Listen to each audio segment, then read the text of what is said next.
Canta con nosotros. Escuchen reyes y príncipes, escuche toda la tierra, mi música y mi canción yo daré al Señor, de su justicia. Estudiamos el versículo 1 al versículo 6. Y ahora vamos a terminar todo el capítulo si Dios lo permite.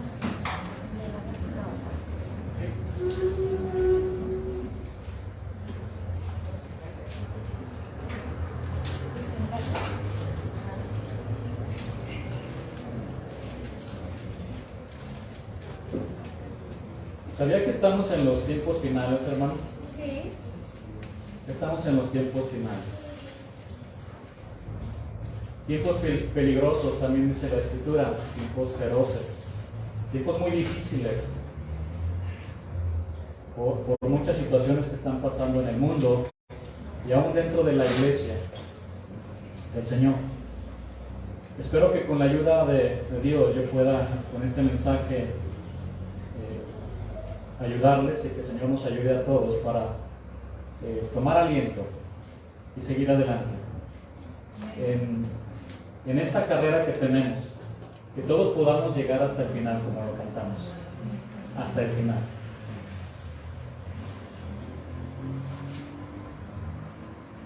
Y en Hechos 28, 7 al 11 narra los 3 meses que Pablo y los demás estuvieron con los naturales. Ya estudiamos eso la semana pasada, con estos isleños, con estos bárbaros en la isla de Malta. Y durante ese tiempo el padre del jefe de la isla se enfermó y Dios lo sanó cuando Pablo oró y le impuso las manos. Después dice la Escritura que muchos fueron sanados. Al cabo del tiempo terminaron el viaje navegando a Puteoli, acompañados por algunos creyentes romanos que supieron que Pablo por fin estaba llegando a Roma. Pablo fue custodiado en su propia casa, probablemente rentada por él, pero estaba siendo custodiado por un centurión romano. En Hechos 28, pero del versículo 8 al 16 y en los siguientes, dice que 3 días después de llegar a Roma, el apóstol convocó a los líderes de los judíos en esa ciudad, y la defensa que presentó ante ellos es la sexta en esta porción del libro de Hechos. En el versículo 27, Pablo afirmó que no había hecho nada en contra del pueblo judío ni contra sus tradiciones, pero aún así lo encarcelaron. En los versículos también aquí de este capítulo, Pablo declara que los romanos, al interrogarlo, querían liberarlo, pero sus hermanos judíos no lo permitieron. Por eso se vio obligado a apelar a César. En el versículo 20 concluye diciendo que está preso por la esperanza de Israel. Esta frase capta la verdad del Evangelio en cuanto a Israel y respecto a toda nación, pueblo y lengua. Y como les decía, vivimos en tiempos peligrosos. Estamos rodeados de incredulidad, mucha violencia, deshonestidad, crueldad, escasez. Todo esto causa angustia y temor en la mayoría de la gente. Algunos llegan a pensar que los problemas de este mundo ya no tienen solución. Ya no tiene solución mi esposo, ya no tiene solución mi familia. Y esto es verdad en términos humanos. Corrupción por todos lados, violencia, gobiernos sumergidos en una profunda decadencia moral, etc. Y todos estos problemas superan nuestras capacidades y el intelecto humano. Ante esta situación, algunos han perdido toda esperanza. Pero déjenme decirle algo: mientras tengamos vida, hay esperanza en Cristo, quien trata de manera personal, primeramente para salvarnos de la condenación del infierno y después para transformar nuestro corazón. Amén. En los versículos 21 y 22, los judíos declararon que no sabían nada de las acusaciones contra Pablo, pero que habían oído hablar del cristianismo y manifestaron que querían oír más, por lo que fijaron un día para oír a Pablo. Todo ese día el apóstol se ocupó de explicarles el Evangelio basándose en el Antiguo Testamento. Como siempre pasa, unos creyeron y otros no. Ante esta situación, el apóstol Pablo citó las escrituras que escribió el profeta Isaías, que lo podemos leer aquí en Hechos 28, 26, en el versículo 28. Ve a este pueblo y diles: de oído oiréis y no entenderéis, y viendo veréis y no percibiréis. Porque el corazón de este pueblo se ha engrosado, y con los oídos oyeron pesadamente, y sus ojos han cerrado para que no vean con los ojos, y oigan con los oídos, y entiendan de corazón, y se conviertan, y yo los sane. Sabed pues que a los gentiles es enviada esta salvación de Dios, y ellos oirán. Con esto Pablo afirmó que Dios había enviado la salvación por medio de la fe en Jesús a los gentiles, y que ellos sí iban a escuchar. Pablo no estaba diciendo aquí que ningún judío no iba a creer, ni tampoco que no se les predicara a los judíos. Solamente estaba afirmando que, como en repetidos casos algunos judíos no creían, entonces íbamos a los gentiles, o teníamos que ir a los gentiles, mejor dicho.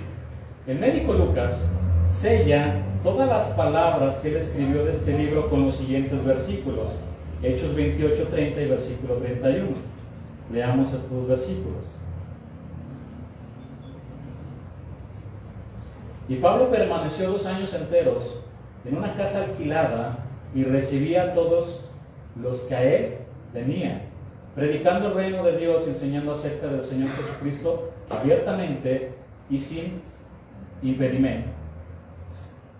Ha pasado un poco más de un año cuando comenzamos con el estudio del libro de los Hechos de Jesús por medio del Espíritu Santo actuando a través de sus discípulos.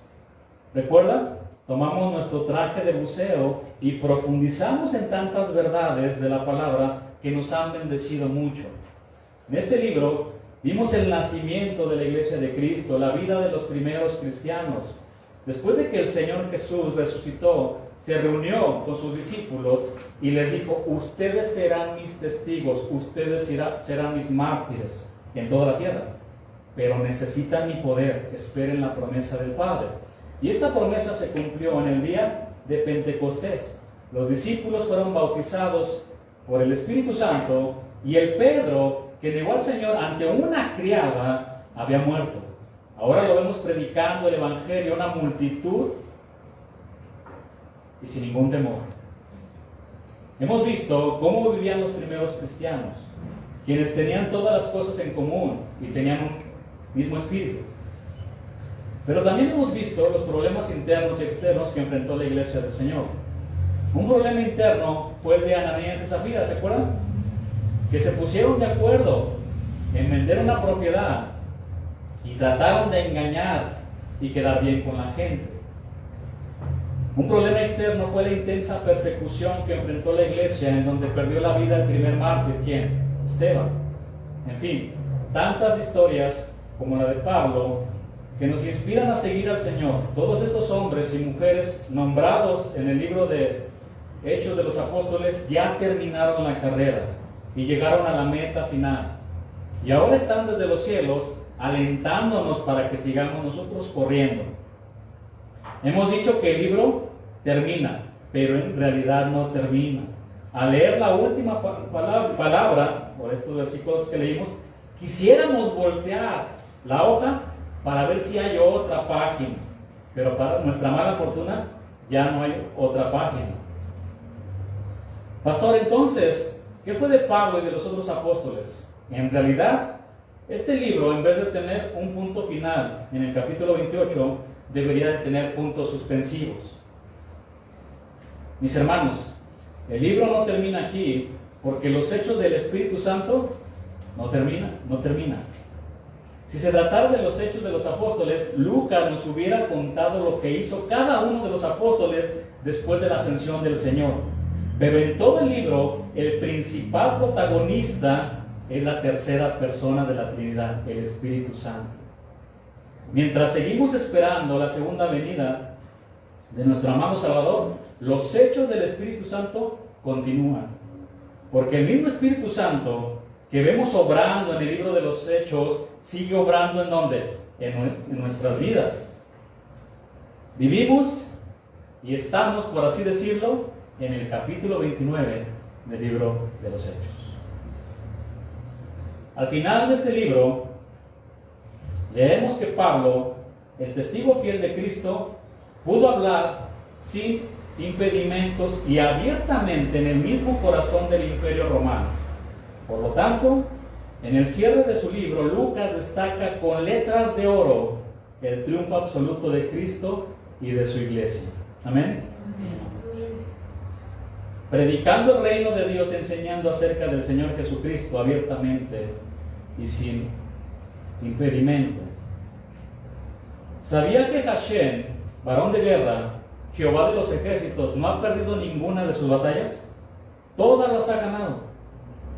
Y una de las batallas más agotadoras y difíciles que enfrentó nuestro gran Dios fue la que él enfrentó en el huerto de Getsemaní, donde estaba en riesgo de perderse toda la humanidad.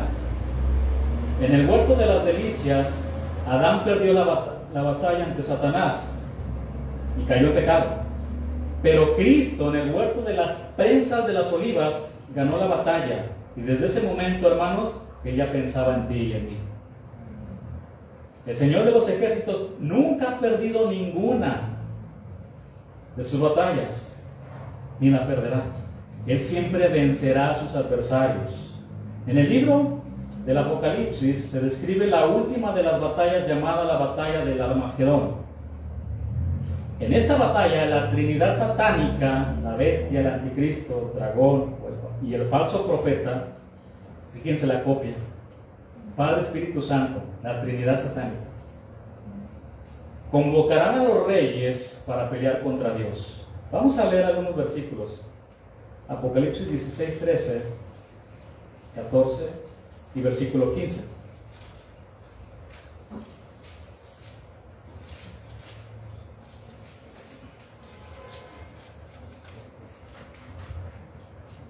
Y vi salir de la boca del dragón, y de la boca de la bestia, y de la boca del falso profeta, 3 espíritus inmundos a manera de ranas, pues son espíritus de demonios.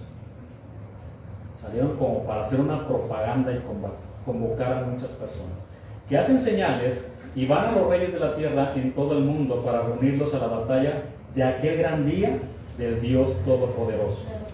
Versículo 15. He aquí, yo vengo como ladrón, bienaventurado el que vela y guarda sus ropas, para que no ande desnudo y vean su vergüenza.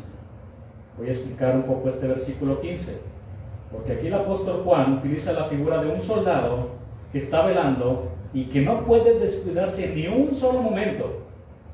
De hecho, un ejemplo claro de esto lo podemos encontrar en el libro de Nehemías, cuando los enemigos del pueblo de Dios los querían destruir, porque ellos estaban construyendo los muros. Voy a leer este versículo rápidamente de Nehemías 4:23. Durante ese tiempo, ninguno de nosotros, ni yo, ni mis parientes, ni mis sirvientes, ni los guardias que estaban conmigo, nos quitamos la ropa. En todo momento portamos nuestras armas, incluso cuando íbamos por agua. A eso significa este versículo. El soldado está al frente haciendo guardia y tiene que estar despierto y alerta. No puede quitarse sus ropas para dormir, porque si el enemigo lo ataca, sería vencido y sufriría una terrible vergüenza. Pero miren el versículo 16 de Apocalipsis 16, versículo 16. Y lo reunió en el lugar que en hebreo se llama Armagedón. ¿Dónde será el lugar de la batalla? La reunión de todos aquellos que pelearán contra el Cordero se llevará a cabo en el lugar que en hebreo también se llama Armagedón. Esto significa montaña en Megiddo. La batalla será el mismo lugar donde Débora y Barak derrotaron al ejército de Jabín, rey de Canaán. Es lo que dice Jueces 5, 19 al 20. Tengo una pregunta para todos ustedes. ¿Quién cree que ganará esta batalla? ¿Quién podrá ganarle al Todopoderoso? Versículo 14, capítulo 17, ahí en Apocalipsis.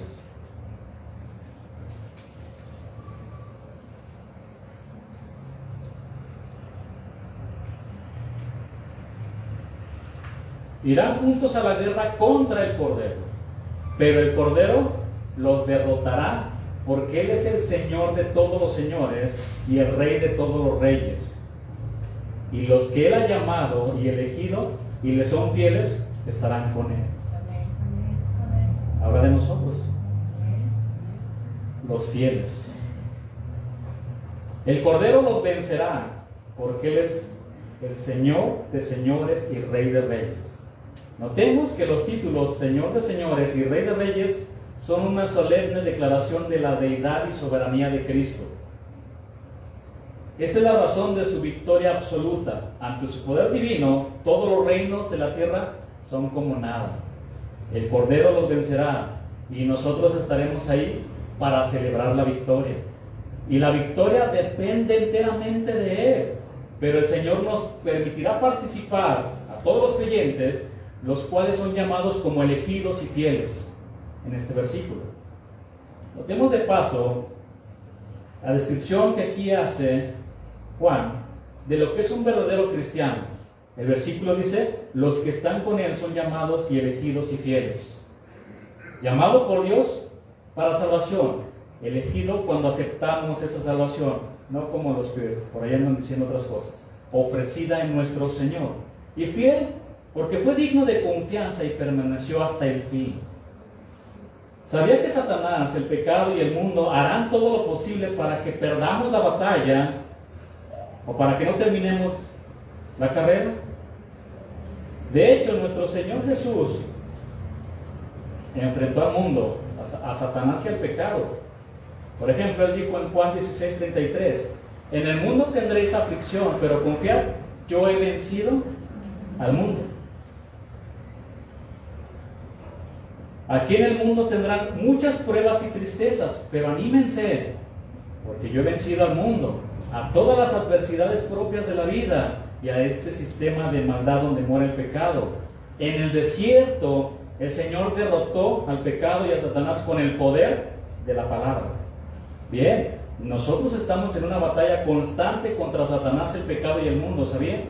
Satanás vendrá a tentarnos para que caigas en pecado. Va a querer envenenar tu alma y mi alma de amargura, soberbia y rebeldía para que no terminemos la carrera.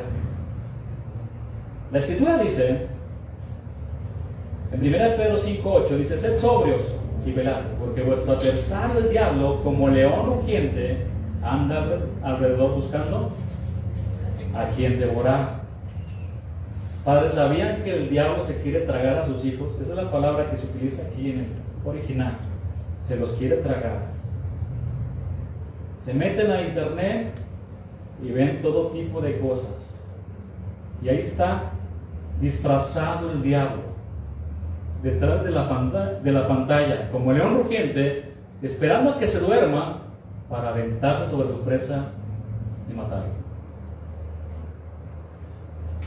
El mundo y todo lo que en el mundo, que hay en el mundo, los deseos de la carne, los deseos de los ojos y la vanagloria de la vida, harán todo lo posible para que tropecemos en el camino y para que no sigamos adelante. ¿Pero quieren que les dé una buena noticia? ¿Sí o no? Sí. No estamos solos. Tenemos la palabra del Señor y al Dios de la palabra de nuestro lado. Amén. Amén. Así respiren. Ya pasó esto. Vaya conmigo a la segunda carta de Juan, donde la misma palabra nos dará la clave para vencer al mundo.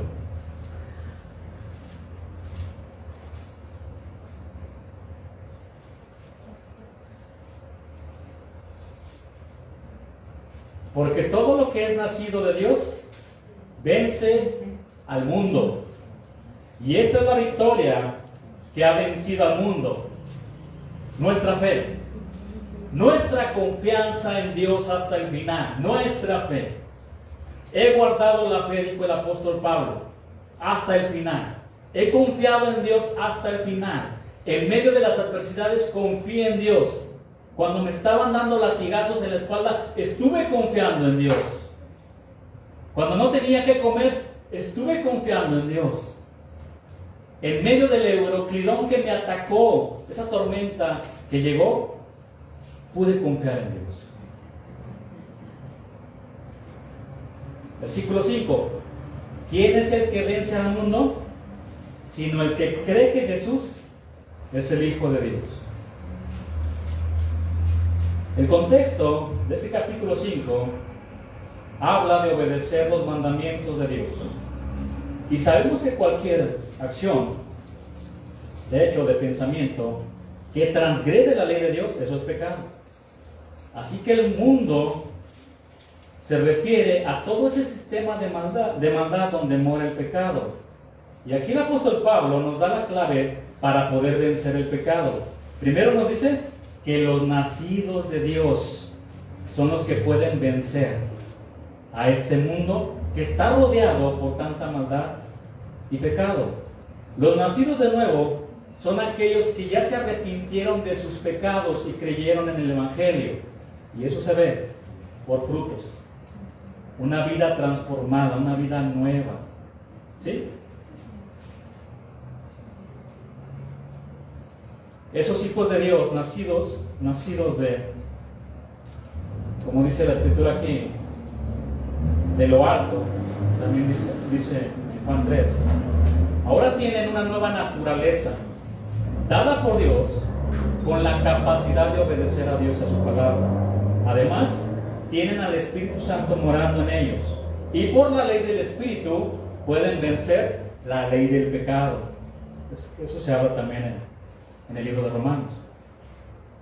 Pastor, pero si caigo en pecado de manera esporádica, ¿qué pasa? Mi hermano, no se quede ahí y corra a los brazos de su abogado,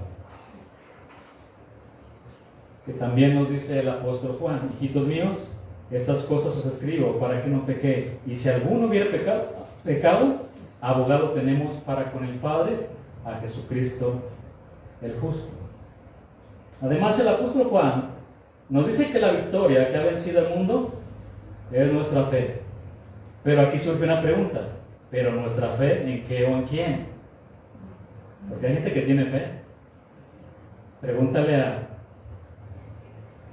en estos días a aquellas personas que recorren grandes distancias hasta sin zapatos, que llegan con sus pies muy lastimados y se postran ante su Dios. ¿Tienen fe? Por supuesto.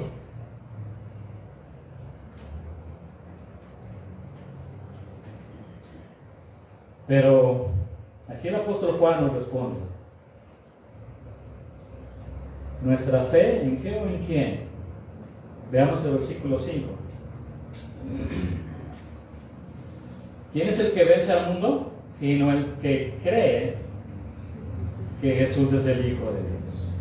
Es esa nuestra fe, nuestra confianza. ¿En quién la estamos poniendo? ¿En un hombre? ¿En el pastor? Tache, mi hermano. Es en el Señor Jesús. Amén. Hijo de Dios. Mis hermanos, solo tomados de la mano de nuestro capitán, el Señor Jesucristo, podemos vencer al mundo, el pecado y a Satanás. Vaya conmigo a 1 de Juan 2:14.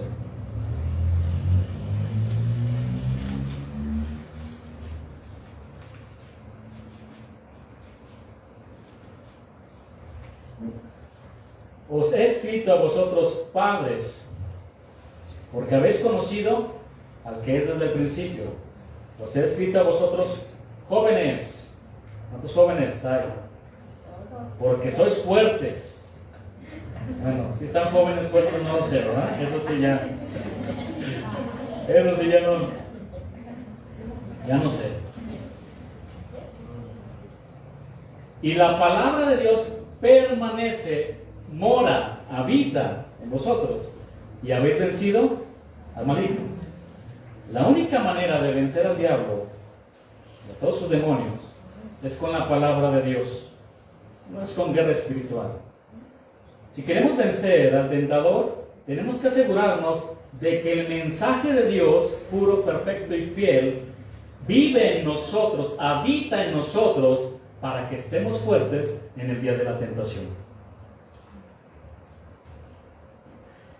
Es más, el tentador va a usar la misma palabra de Dios para decirte como a Jesús: arrójate al abismo para que Dios mande sus ángeles y te sostenga. Por eso es muy importante que las sanas palabras del Señor habiten en nuestra vida.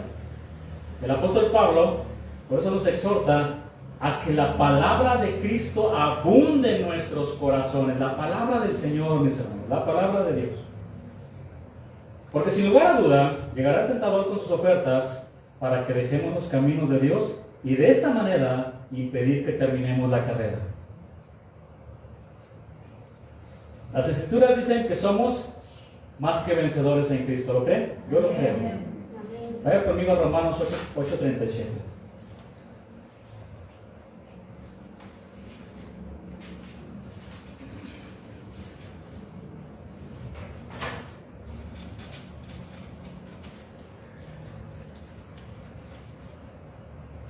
Antes, en todas estas cosas, somos más que vencedores por medio de aquel que nos amó. Solo en los versículos anteriores, el apóstol Pablo lanza una serie de preguntas para alentar a los cristianos vencedores de Roma, que más adelante sufrirían una persecución terrible. Bueno, estas mismas palabras o estas preguntas han viajado a través del tiempo para alentarnos a nosotros para que podamos seguir adelante. ¿Cuáles son estas cosas? ¿Cuáles son estas preguntas del apóstol Pablo? Romanos 8:35 y versículo 36. ¿Quién nos separará del amor de Cristo? ¿Tribulación? Pregunta. No. ¿O angustia? Tampoco. ¿O persecución? No. ¿O hambre, o desnudez, o peligro, o espada? Como está escrito: por causa de ti somos muertos todo el tiempo, somos contados como ovejas de matadero. Y un poco más adelante el apóstol nuevamente le dirige unas palabras de aliento a todos los que son más que vencedores. Versículo 38 y 39. Por lo cual estoy seguro que ni la muerte, ni la vida, ni ángeles, ni principados, ni potestades, ni lo presente, ni lo porvenir, ni lo alto, ni lo profundo, ni ninguna otra cosa creada nos podrá separar del amor de Dios que es en Cristo Jesús, Señor nuestro. Amén. Hermanos, nuestra victoria está asegurada únicamente en la persona de nuestro Señor Jesucristo, quien nos amó. Mis queridos hermanos, tenemos un Dios que no ha perdido y nunca perderá ninguna batalla. Este mismo Dios nos ha llamado a pelear la buena batalla hasta el final, tal y como lo hizo el apóstol Pablo. En su despedida, Pablo le dijo a su hijo espiritual Timoteo: Timoteo, he peleado la buena batalla. Vamos a leer unos versículos. 2 Timoteo 4:6 y versículo 7.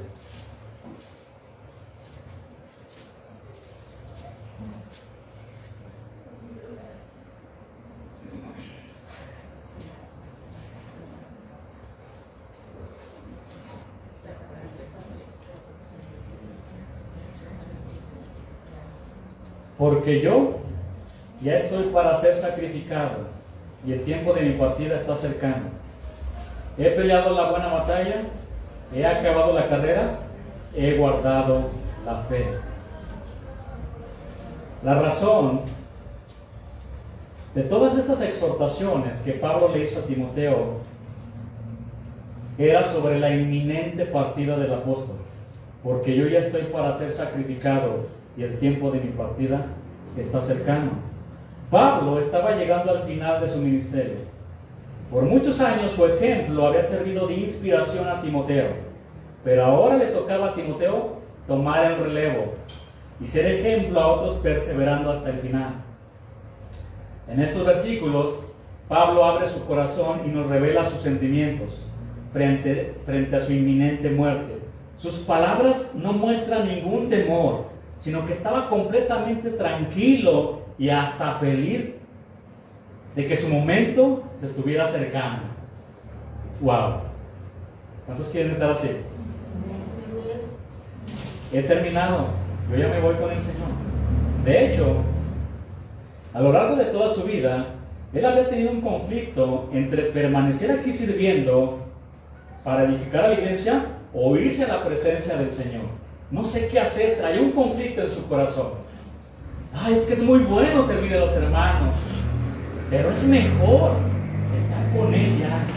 Pero por caso de ustedes, quiero quedarme, dice el apóstol Pablo. Tenía ese conflicto.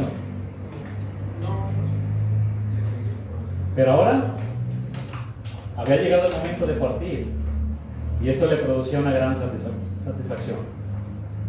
Pablo aquí usa varias metáforas para referirse a su servicio, a su muerte y a la esperanza que tenía. Porque yo ya estoy para ser sacrificado y el tiempo de mi partida está cercano. He peleado la buena batalla, he acabado la carrera, he guardado la fe.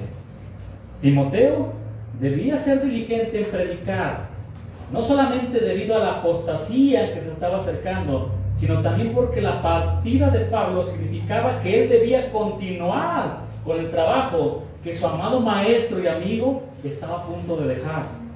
Esto es algo que siempre debemos considerar. Cuando un siervo de Dios se va a la presencia del Señor, otro más joven debe tomar la antorcha y seguir adelante. En este sentido, los jóvenes necesitan recordar que ellos son el futuro de la iglesia y debemos prepararlos para el intercambio generacional, así como Pablo preparó a Timoteo.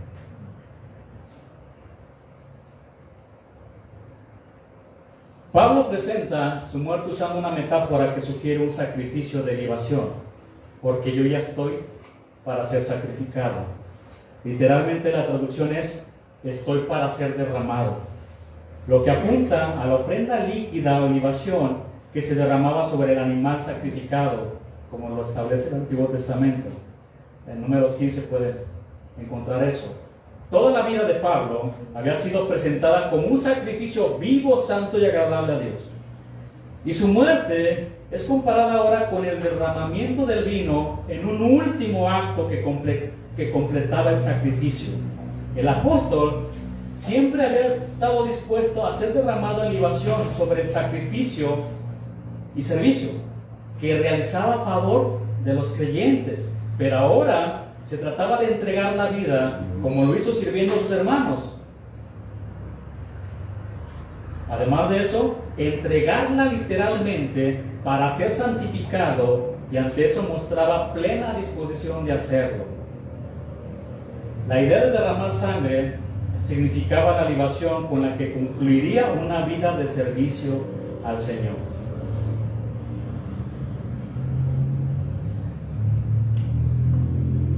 Esto me recuerda algo que quiero compartírselos.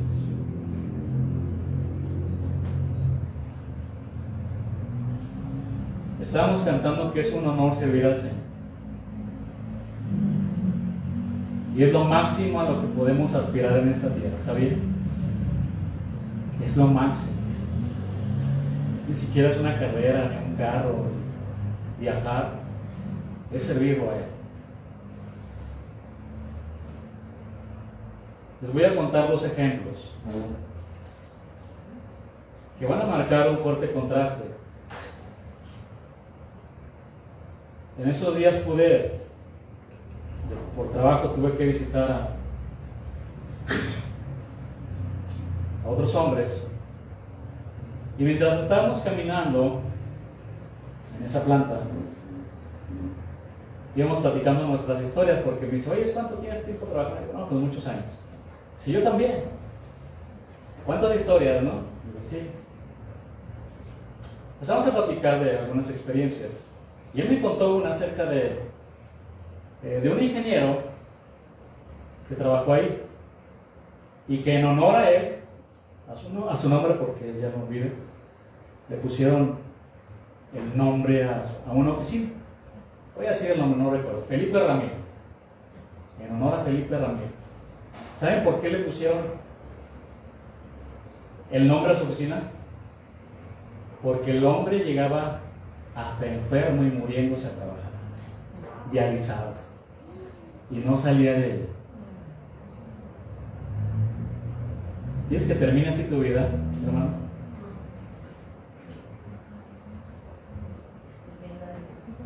Exacto, sirviendo a Dios. Otro ejemplo, vean el contraste. Un niño de 8 o 12 años que Dios toca su corazón profundamente, es transformado y le sirve toda su vida al Señor hasta los 98 años. Y ahí en su lápida escribieron un salmo que se lee: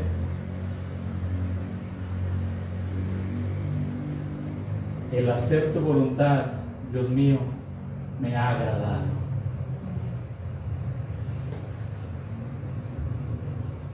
¿Ven los contrastes? Y estamos contando la vida del apóstol Pablo. ¿Cómo concluyó?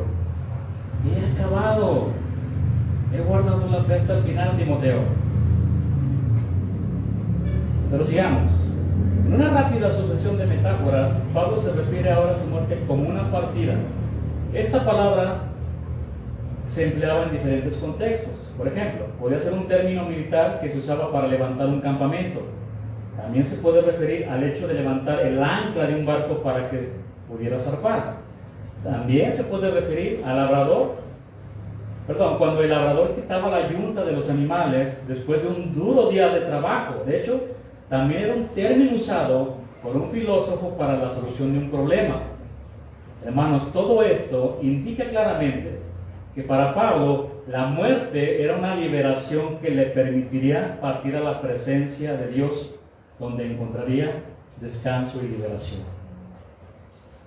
Al igual que Pedro, Pablo veía la muerte tan solo como abandonar el cuerpo, un paso entre su vida dolorosa aquí en la tierra y la vida infinitamente gloriosa de paz y descanso que estaba por llegar cuando estuviera para siempre en la presencia del Señor.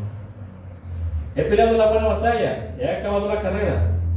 Tanto la figura de la batalla y de la carrera provienen de los juegos griegos. La primera tiene que ver con un luchador que tiene que esforzarse hasta agonizar con el fin de vencer a su adversario. Está agonizando. Esto era una de las ilustraciones favoritas de Pablo, porque ya la había empleado antes para alentar a Timoteo. Pelea la buena batalla de la fe, Timoteo. Esta batalla enfatiza el conflicto, el esfuerzo y la perseverancia que exige el servicio cristiano. Toda la vida de Pablo había sido una incesante lucha contra principados, contra potestades, contra los gobernadores de las tinieblas de este siglo, contra huestes espirituales de maldad en las regiones celestes. Esta constante oposición espiritual se expresaba de muchas maneras, a veces soportando la violencia fanática de los judíos o de los paganos.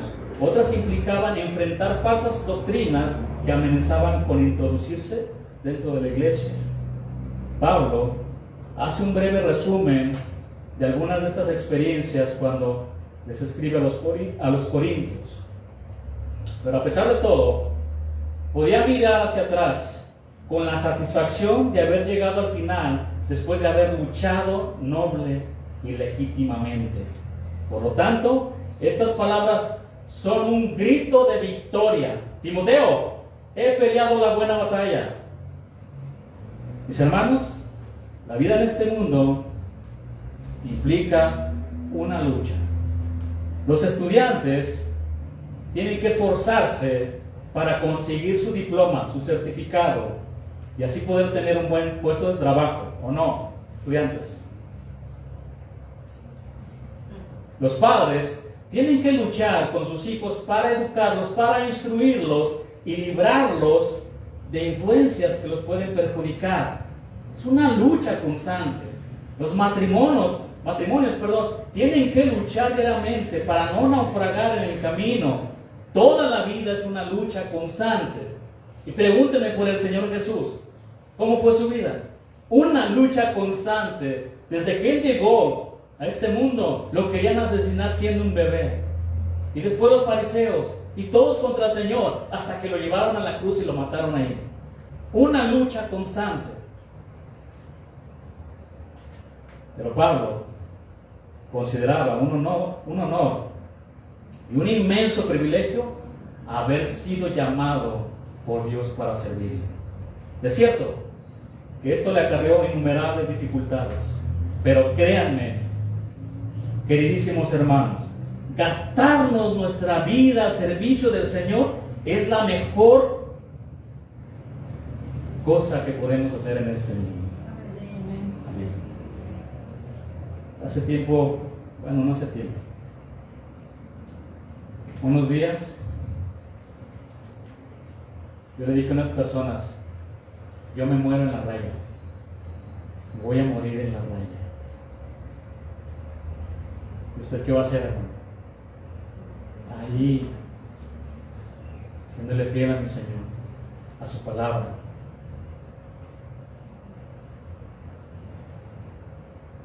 Todos aquí deberíamos poner a los pies del Señor nuestro tiempo, nuestros dones, talentos, recursos y nuestras fuerzas para servirlo.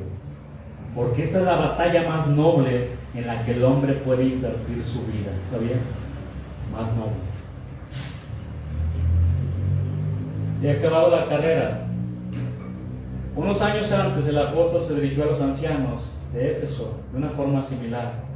Pero de ninguna cosa hago caso, ni estimo preciosa mi vida para mí mismo, con tal de que acabe mi carrera con gozo y el ministerio que recibí del Señor Jesús, para dar testimonio del Evangelio de la gracia de Dios. Con sus ojos fijos en la meta, no había dejado de correr con todas sus fuerzas el apóstol. Y ahora, cuando le escribe a Timoteo, podemos ver que sus deseos se habían cumplido. Estaba a punto de morir, habiendo cumplido ese deseo que ardía en su corazón de encontrarse con su amado Salvador. En esos momentos, Pablo miraba hacia el pasado con la tranquilidad de quien ha cumplido fielmente la tarea asignada. Y ahora, cuando tiene que enfrentar la muerte, no se siente vencido, sino que usa un lenguaje que sugiere un final victorioso. Mis hermanos, al igual que el apóstol Pablo, nosotros hemos sido llamados para pelear la buena batalla y terminar la carrera hasta el final. No tiremos la toalla, sigamos adelante, sigamos. Si te cansas, recuerda que tienes a un lado un hermano que te va a levantar, que te va a ayudar. El apóstol Juan, que nos dio la clave para vencer al tentador y al mundo dentro de la palabra, escribió varios versículos en el libro del Apocalipsis que hablan acerca de unas promesas para los que vencen, para los vencedores. Apocalipsis 2:7, voy a leer parte del versículo, ¿me lo acompañan?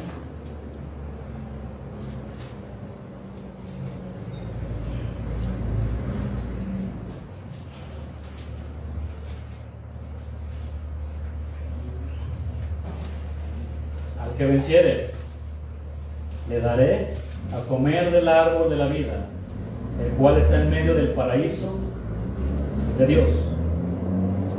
Los vencedores podrán comer del árbol de la vida y vivir por toda la eternidad. Ese árbol de la vida solo puede ser nuestro Señor Jesús, quien nos da una vida nueva y también una vida eterna. Apocalipsis 2:11 dice: el que venciere no sufrirá daño de la segunda muerte. Es decir, todos aquellos que vencen, los vencedores, no pasarán una eternidad en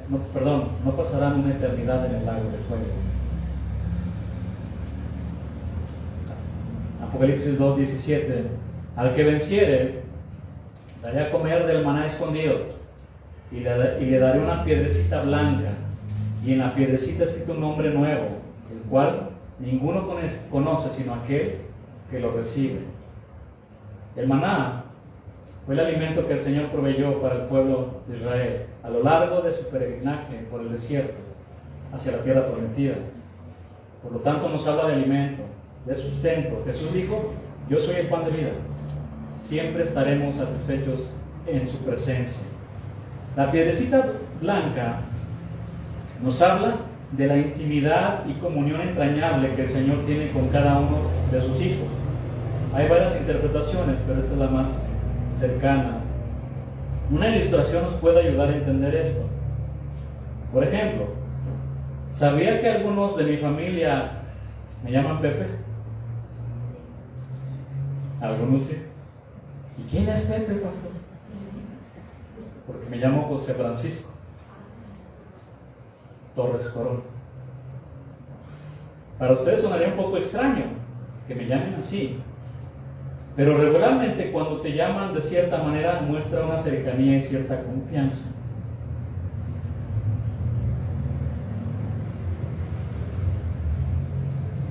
A los vencedores, el Señor les dará una piedrecita blanca con un nombre nuevo, que solo el Señor y el que recibe dicha piedrecita saben cuál es este nombre nuevo.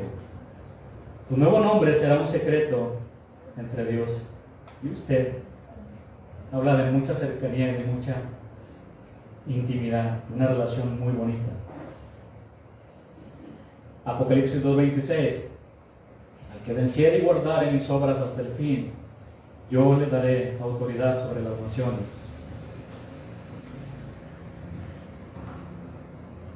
A estos vencedores, el Cristo glorificado les hace una promesa muy grande: compartirá con ellos su autoridad en su gobierno. Apocalipsis 3:5. El que venciere será vestido de vestiduras blancas, y no borraré su nombre del libro de la vida, y confesaré su nombre delante de mi Padre y delante de sus ángeles. Este remanente andará con el Señor, lo que sugiere comunión íntima y personal con su Salvador. Luego añade que tendrán vestiduras blancas. Estas vestiduras blancas nos hablan de la pureza y santidad que produce la justificación de los pecados por medio de la obra de la cruz.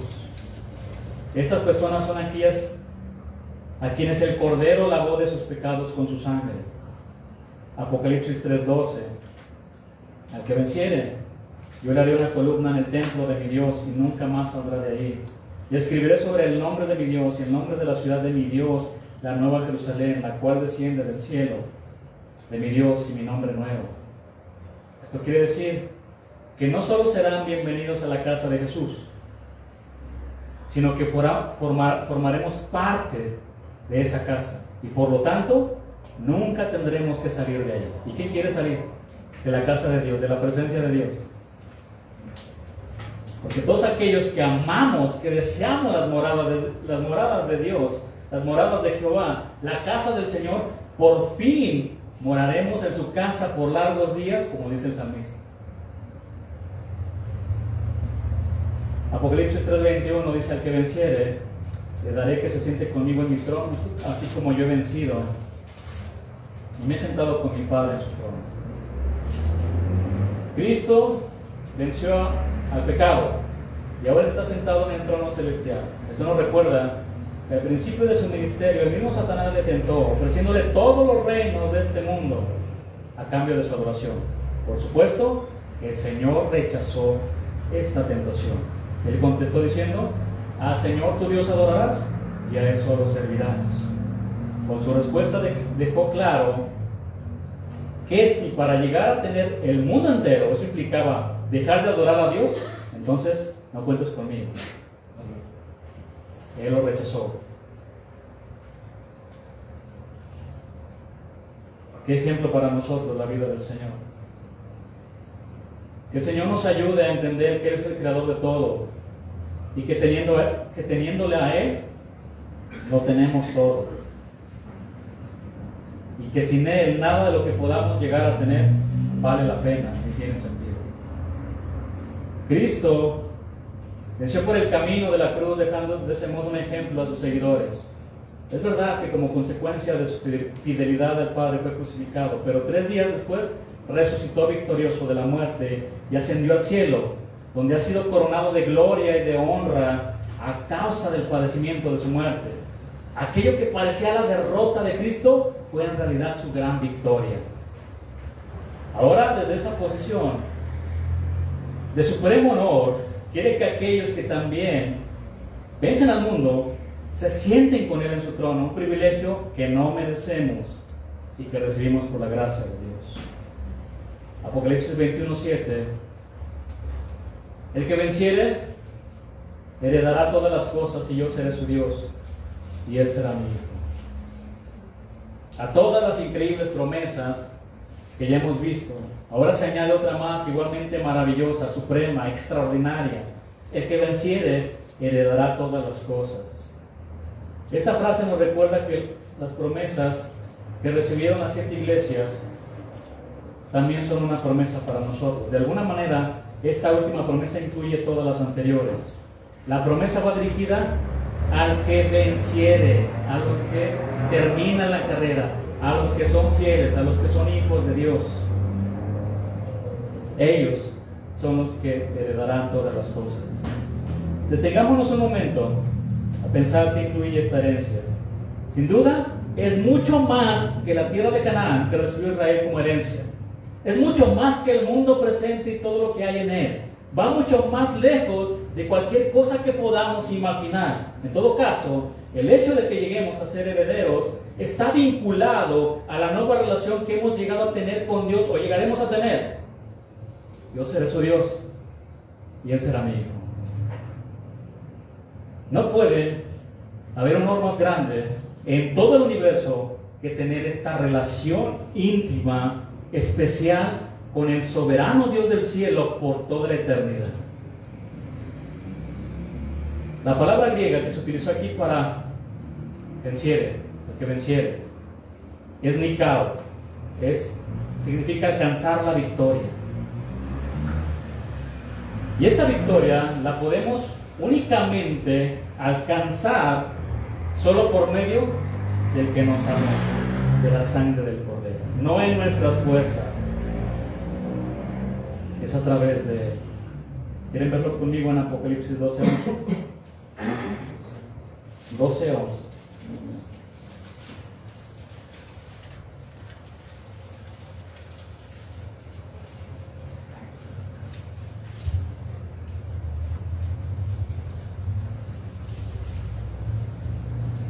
Dios y sus vencedores siempre triunfan. Es nuestro tema final de este día.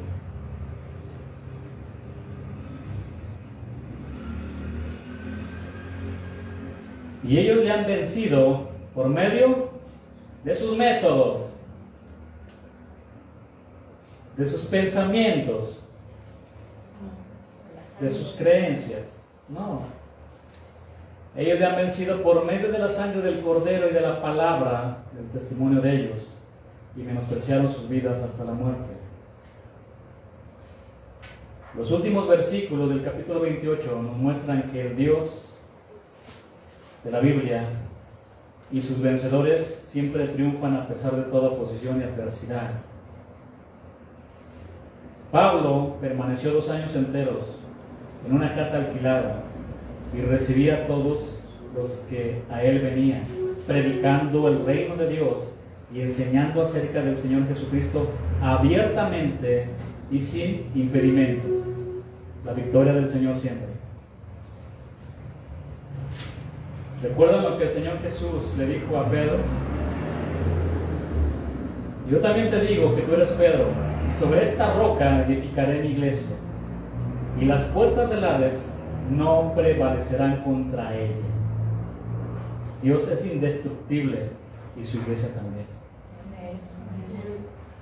Y con nuestro Dios siempre tendremos la victoria.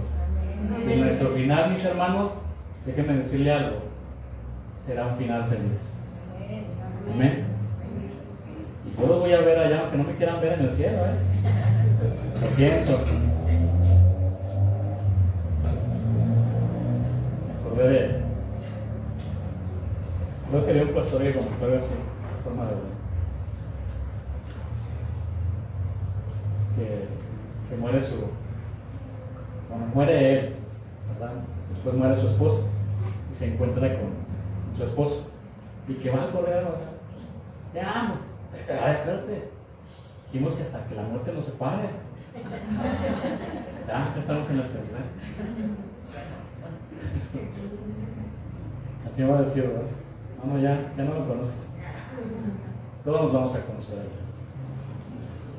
Que el Señor nos ayude, que el Señor nos bendiga. Y hermano, corra la carrera pacientemente, viendo a la meta, viéndose al frente, corra. Si ve que su hermano está a un lado, que requiere ayuda, déle el brazo, levántelo, ore por él. Amén. Quiero orar. Quiero orar por la iglesia. Quiero orar por aquellos que necesitan oración. Yo quiero que pasen adelante. Yo cantaré a Jehová un cántico nuevo, cantaré al Señor eternamente. Mi corazón le bendecirá por siempre y siempre. Cantaré a Jehová un cántico nuevo, cantaré al Señor eternamente. Mi corazón me bendecirá su alabanza. Yo cantaré a Jehová un cántico nuevo, cantaré al Señor